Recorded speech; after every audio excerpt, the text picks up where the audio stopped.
26-44।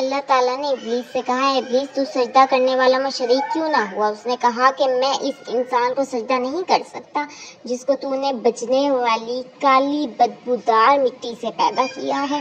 اللہ تعالیٰ نے فرمایا تو نکل جا، تو راندہ ہوا ہے اور بے شک قیامت کے دن تک تجھ پر لعنت ہے۔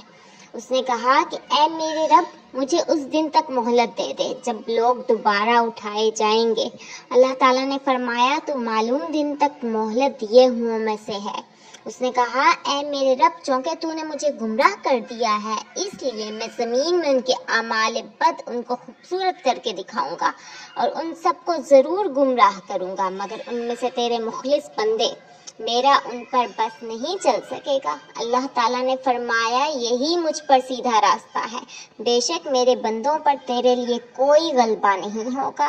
مگر وہ گمراہ لوگ جو تیری پیروی کریں گے ان پر تیرے بہکاوے کا اثر ہوگا،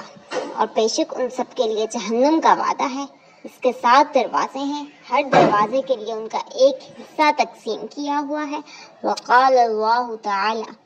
وَإِذْ قُلْنَا لِلْمَلَائِكَةِ اسْجُدُوا لِآدَمَ فَسَجَدُوا إِلَّا إِبْلِيسَ سے لے کر وکیلہ تک سورہ اسراء آیت نمبر 61 to 65۔ اور جب ہم نے فرشتوں سے کہا کہ آدم کو سجدہ کرو تو انہوں نے سجدہ کیا، مگر ابلیس نے سجدہ نہیں کیا۔ اس نے کہا کیا میں اس آدم کو سجدہ کروں جس کو تو نے مٹی سے پیدا کیا ہے؟ پھر ابلیس نے کہا اچھا دیکھ لے،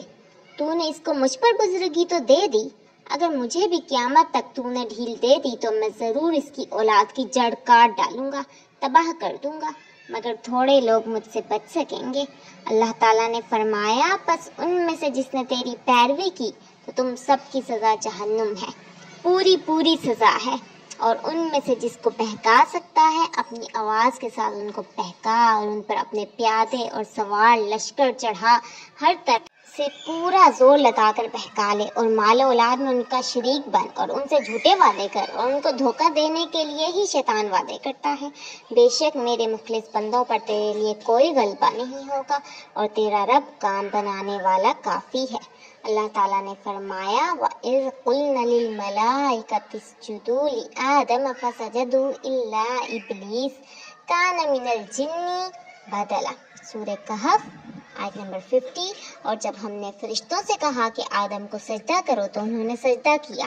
مگر ابلیس نے انکار کیا، وہ جنوں میں سے تھا، پس اس نے اپنے رب کے حکم کی نافرمانی کی۔ پس کیا تم اس کو اور اس کی اولاد کو میرے سوا دوست بناتے ہو حالانکہ وہ تمہارا دشمن ہے؟ ظالموں کے لیے یہ برا بدلہ ہے کہ اللہ کو چھوڑ کر شیطان کو دوست بنا لیا۔ فرمایا اللہ تعالیٰ نے وَلَقَدْ عَهِدْنَا إِلَىٰ آدَمَ مِن قَبْلُ فَنَسِيَ وَلَمْ نَجِدْ لَهُ عَزْمًا وَكَذَلِكَ الْيَوْمَ تُنسَىٰ سورہ طٰہٰ آیت نمبر 115 to 126۔ اور تحقیق ہم نے آدم علیہ السلام سے وعدہ لیا تھا، اس سے پہلے تو وہ بھول گیا اور ہم نے اس میں مضبوطی نہیں پائی۔ اور جب ہم نے کہا فرشتوں کو کہ اے آدم علیہ السلام کو سجدہ کرو تو انہوں نے سجدہ کیا، لیکن ابلیس نے انکار کیا، تو ہم نے آدم سے کہا کہ یہ تیرا اور تیری بیوی کا دشمن ہے، ایسا نہ ہو کہ تم کو جنت سے نکال دے، پھر تو کسی آفت میں پھنس جائے، اور یہاں جنت میں تو تیرے لیے یہ فائدہ ہے کہ نہ تو بھوکا رہتا ہے اور نہ ننگا، اور نہ اس میں پیاسا رہتا ہے اور نہ دھوپ میں جلتا ہے۔ پس شیطان نے انہیں پھسلایا اور اس نے کہا کہ اے آدم کیا میں تجھے وہ درخت بتاؤں جو ہمیشہ کا ہو اور ملک ایسا جو کہ ختم نہ ہو؟ تو ان دونوں نے اسے کھا لیا، پس ان دونوں کی شرمگاہیں ان کے لیے ظاہر ہو گئیں اور وہ جنت کے پتے اپنے اوپر چپکانے لگے، اور آدم نے اپنے رب کی نافرمانی کی، پس وہ بھٹک گیا۔ پھر اس کے رب نے اس کو سرفراز کیا اور اس کی توبہ قبول کی اور اس کو ہدایت دی۔ اللہ تعالیٰ نے فرمایا کہ تم سب اس سے اتر جاؤ، تم ایک دوسرے کے دشمن رہو گے، پھر اگر تمہارے پاس میری طرف سے ہدایت آئے، پس جس نے میری ہدایت کی پیروی کی وہ گمراہ نہیں ہوگا اور تکلیف نہیں پائے گا، اور جس نے میرے ذکر سے منہ پھیر لیا تو اس کے لیے تنگ زندگی ہوگی، اور ہم اس کو اٹھائیں گے قیامت کے دن اندھا کر کے۔ وہ کہے گا کہ اے میرے رب تو نے مجھے اندھا کر کے کیوں اٹھایا ہے، حالانکہ میں دیکھنے والا تھا۔ اللہ تعالیٰ فرمائے گا کہ اسی طرح تیرے پاس ہماری آیات آئیں تو تو نے ان کو بھلا دیا تھا، اسی طرح آج تجھے بھلا دیا گیا ہے۔ قُلْ هُوَ نَبَأٌ عَظِیمٌ أَنْتُمْ عَنْهُ مُعْرِضُونَ بعد حین، سورہ صاد آیت نمبر 67 to 88۔ آپ صلی اللہ علیہ وآلہ وسلم فرما دیں کہ وہ ایک بڑی خبر ہے، تم مجھ سے منہ نہ موڑ رہے ہو، مجھے اوپر والے فرشتوں کے متعلق کچھ علم نہیں ہے۔ جب وہ جھگڑنے لگیں میری طرف وحی نہیں کی جاتی مگر صرف اس لیے کہ میں تو صاف ظاہر ڈرانے والا ہوں، جبکہ آپ کے رب نے فرشتوں سے فرمایا کہ میں مٹی سے ایک انسان بنانے والا ہوں، بس جب میں اس کو پورے طور پر تیار کر لوں اور اس میں روح پھونک دوں تو اس کے لیے سجدے میں گر جانا۔ بس تمام فرشتوں نے سجدہ کیا لیکن ابلیس نے تکبر کیا اور وہ کافروں میں سے ہو گیا۔ اللہ تعالیٰ نے فرمایا اے ابلیس تجھے کس چیز نے روکا کہ تو اس آدم کے لیے سجدے میں گرے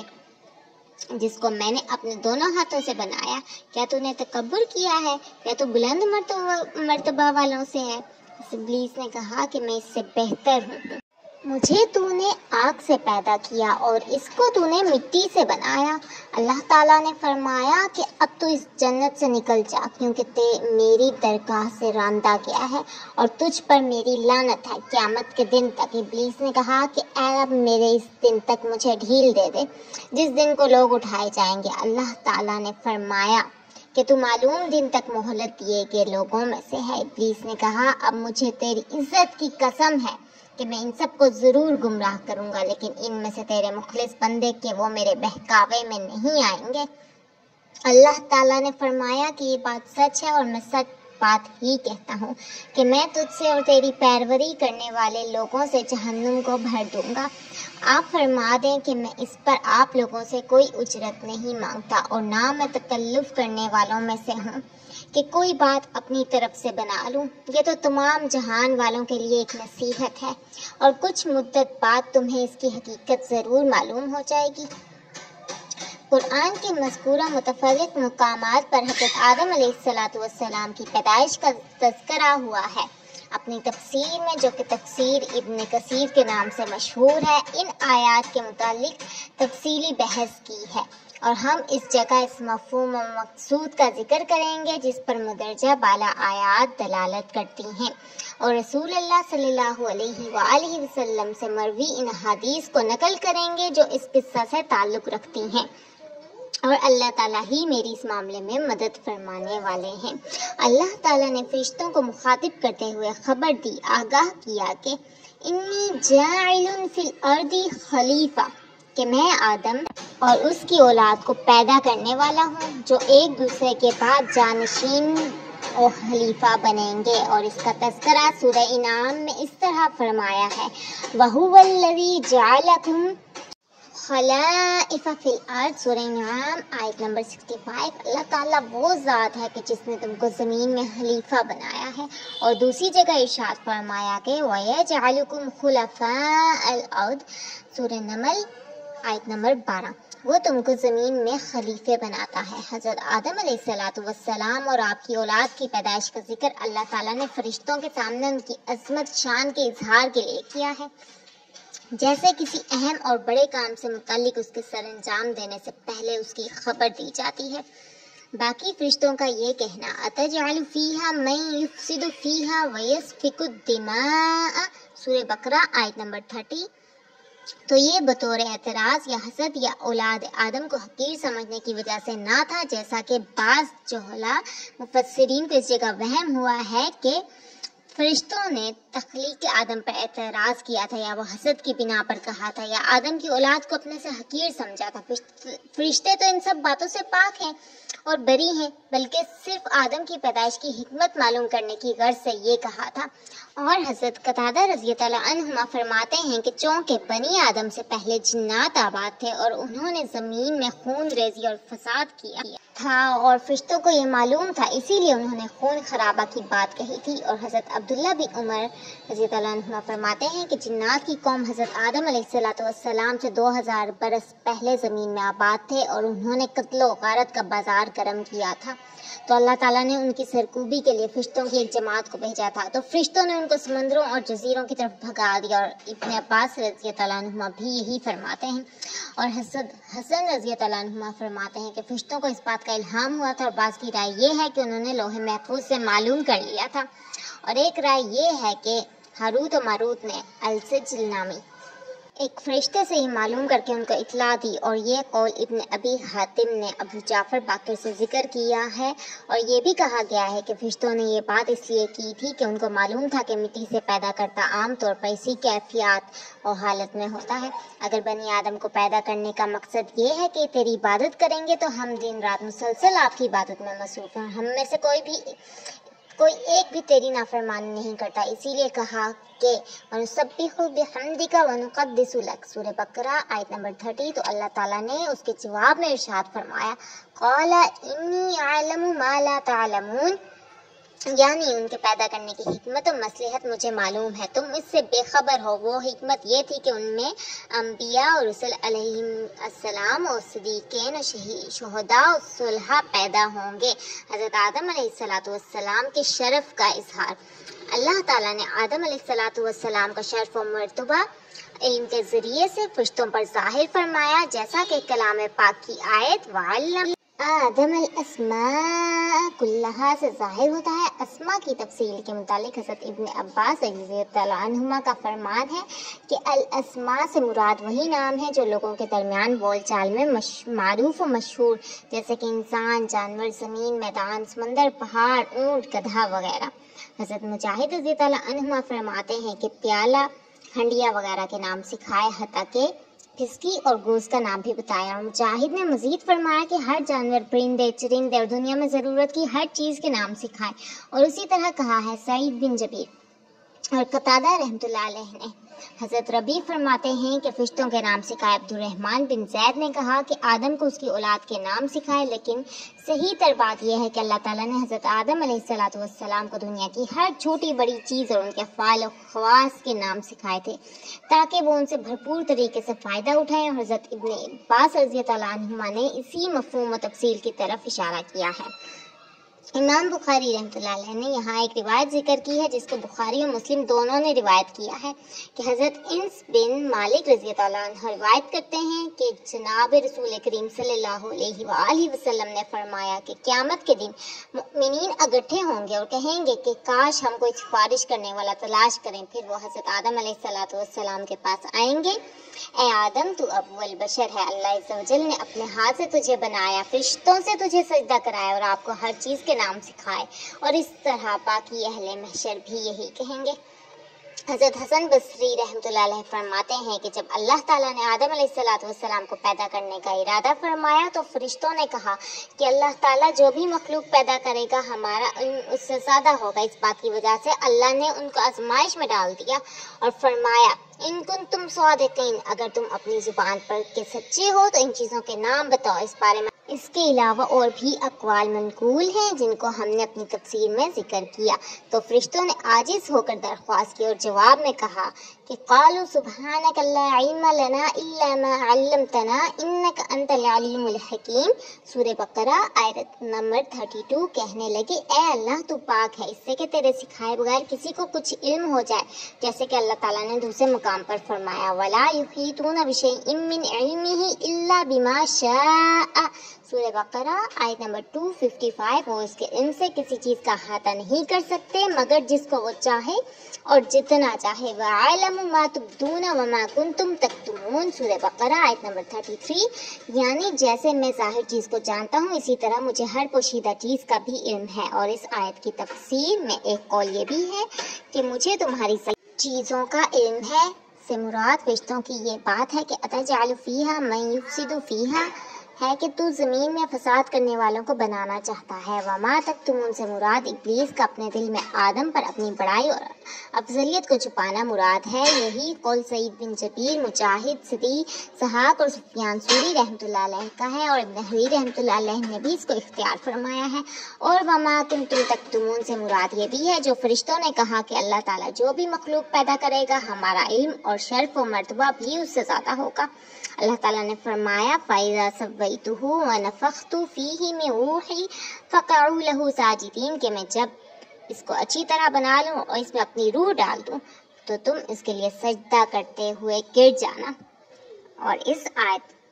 میں حضرت آدم علیہ السلام کا شرف و مرتبہ 4 لحاظ سے ظاہر ہو رہا ہے۔ اللہ تعالیٰ نے اس کو اپنے ہاتھ سے بنایا، اس میں اپنی روح ڈالی، فرشتوں کو اس کے لیے سجدہ کرنے کا حکم دیا اور اس کو تمام اشیاء کے نام بتائے۔ اس طرح جب حضرت موسیٰ کلیم اللہ علیہ السلام کی ملا اعلیٰ میں حضرت آدم علیہ السلام سے ملاقات ہوئی اور ان کا آپس میں بحث و مناظرہ ہوا تو اس موقع پر حضرت موسیٰ علیہ السلام نے فرمایا تھا تو آدم ابو البشر ہے، تجھے اللہ تعالیٰ نے اپنے ہاتھ سے بنایا، تیرے اندر اپنی روح پھونکی، تجھے فرشتوں سے سجدہ کروایا اور آپ کو اللہ تعالیٰ نے تمام چیزوں کے نام سکھائے۔ اور اسی طرح قیامت کے دن میدان حشر میں جب لوگ اکٹھے ہو کر حضرت آدم علیہ السلام کے پاس آئیں گے تو وہ لوگ یہی بات ان سے کہیں گے جیسا کہ پہلے گزر چکا ہے اور آگے بھی آ رہا ہے انشاءاللہ، جیسا کہ قرآن شریف میں دوسرے مقام پر فرمایا کہ وَلَقَدْ خَلَقْنَاكُمْ ثُمَّ صَوَّرْنَاكُمْ سورہ اعراف آیت نمبر 11-12۔ حضرت امام حسن البصری فرماتے ہیں کہ ابلیس نے قیاس کیا اور وہ سب سے پہلے قیاس کرنے والا ہے۔ محمد بن سیرین فرماتے ہیں کہ سب سے پہلے قیاس ابلیس نے کیا اور قیاس ہی کی وجہ سے سورج اور چاند کی عبادت کی گئی۔ اس کا مطلب یہ ہے کہ اس نے اپنے اور آدم علیہ السلام کے درمیان قیاس کرتے ہوئے اپنے اوپر غور کیا تو اپنے آپ کو افضل سمجھا اور سجدہ کرنے سے رک گیا، جبکہ اس کو اور تمام فرشتوں کو سجدہ کرنے کا حکم تھا۔ قیاس جب نفس کے معاملے میں ہو تو درجہ اعتبار سے گر جاتا ہے۔ اور دوسری بات یہ ہے کہ یہ قیاس صحیح نہیں ہے کیونکہ مٹی آگ سے زیادہ مفید اور بہتر ہے، کیونکہ مٹی میں عاجزی اور انکساری، حلم و بردباری، نمو اور زرخیزی جیسی صفات پائی جاتی ہیں، جبکہ آگ میں تیش، تیزی اور جلا کا خاک ستر کرنا ہے۔ اور اس پر مزید یہ کہ اللہ تعالیٰ نے حضرت آدم کو اپنے ہاتھ سے بنانے، اپنی روح اس میں پھونکنے اور فرشتوں کو اس کے سجدہ کرنے کا حکم دے کر شرف و فضیلت اس کا اعزاز بخشا، جیسا کہ سورہ الحجر میں اللہ تعالیٰ نے ارشاد فرمایا وَإِذْ قَالَ رَبُّكَ لِلْمَلَائِكَةِ سے لے کر یوم الدین تک، سورہ ہجر آیت نمبر 28 سے لے کے 30 تک۔ ابلیس لعنت کا حقدار اس لیے بنا کہ اس نے آدم علیہ السلام کو ذلیل و حقیر سمجھا۔ اس کا اپنے آپ کو بڑا سمجھنا حکم الہی کی مخالفت اور حق کے ساتھ اناد تھا، کیونکہ آدم علیہ السلام کو سجدہ کرنے کا حکم اللہ تعالیٰ نے واضح طور پر دیا تھا، اور سجدہ سے انکار کے بعد اولاد و آدم کو ورگلانے اور بہکانے کا ارادہ و عزم پہلے گناہ سے بھی بڑھ کر تھا،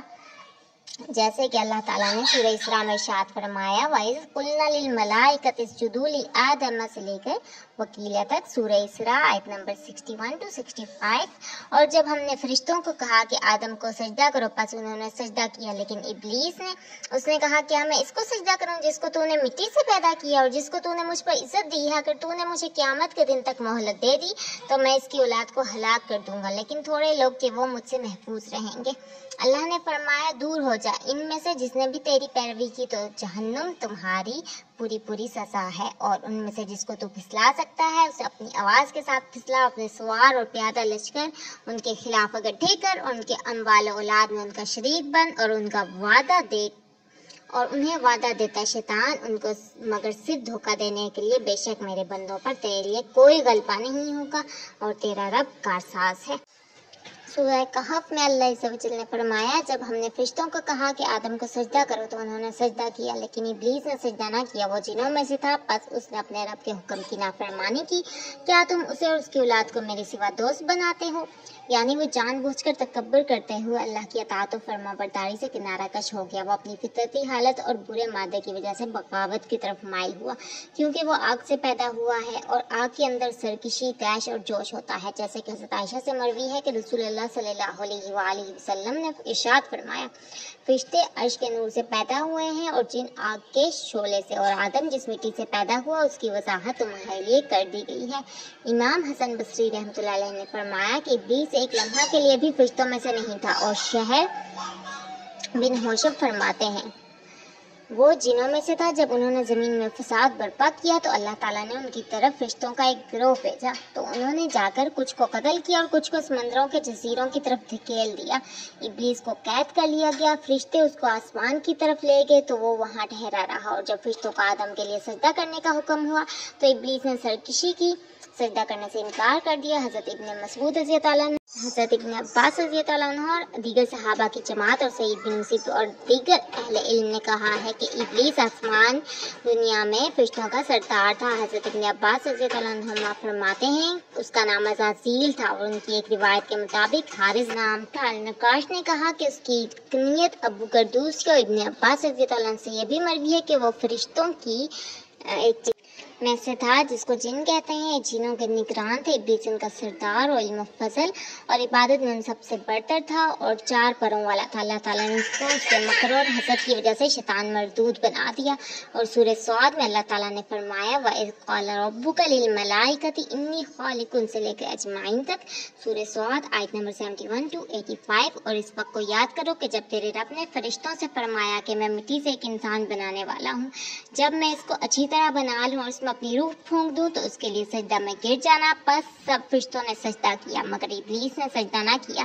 اس نے تکبر کیا اور کافروں میں سے ہو گیا۔ اللہ تعالیٰ نے فرمایا کہ اے ابلیس، تجھے کس چیز نے روکا تھا کہ تو اس آدم کو سجدہ کرے جس کو میں نے اپنے دونوں ہاتھوں سے بنایا؟ کیا تو نے تکبر کیا یا تو بلند مرتبہ والوں میں سے ہے؟ اس نے کہا کہ میں اس سے بہتر ہوں، تو نے مجھے آگ سے پیدا کیا، اس کو مٹی سے بنایا۔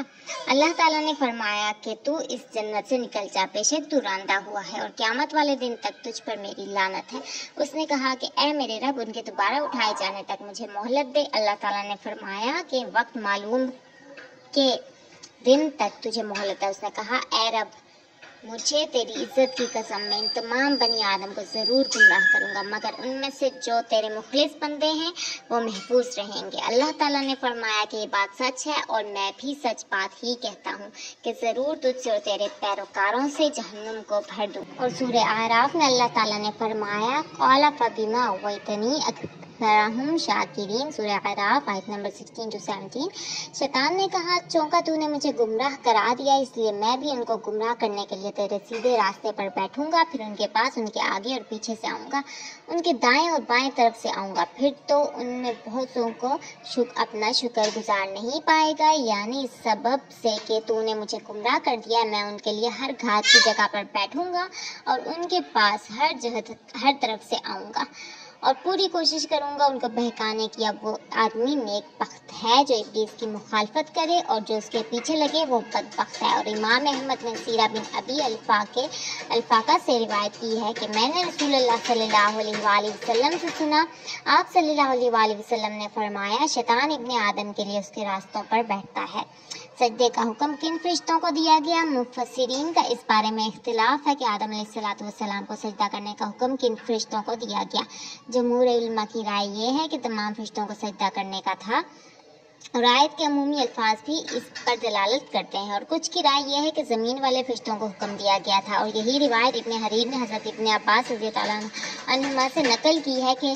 لیکن یہ روایت منقطع اور منکر ہے۔ اس رائے کو اگرچہ بعض متاخرین نے راجح اور وسیع قرار دیا ہے، لیکن پہلی رائے زیادہ واضح ہے اور اس پر اس حدیث وَأَسْجَدَ لَهُ مَلَائِكَتُهُ اس اپنے فرشتوں سے اسے سجدہ کروایا کا بھی دلالت کرتا ہے۔ آخر میں آپ سب کے لیے دعائیں جو مجھ سے پیار کرتے ہیں، اس کار خیر کو لوگوں تک پہنچانے میں مدد کرتے ہیں، اللہ سب کی مشکلات کو آسان کرے۔ آپ سب سے گزارش ہے میرے لیے اور میرے ماں باپ کے لیے دعا لازمی کیجیے گا، اور ساتھ ساتھ اگر آپ کچھ پڑھ سکتے ہیں تو وہ پڑھ کے ہمیں اصالِ ثواب ضرور بخشیے۔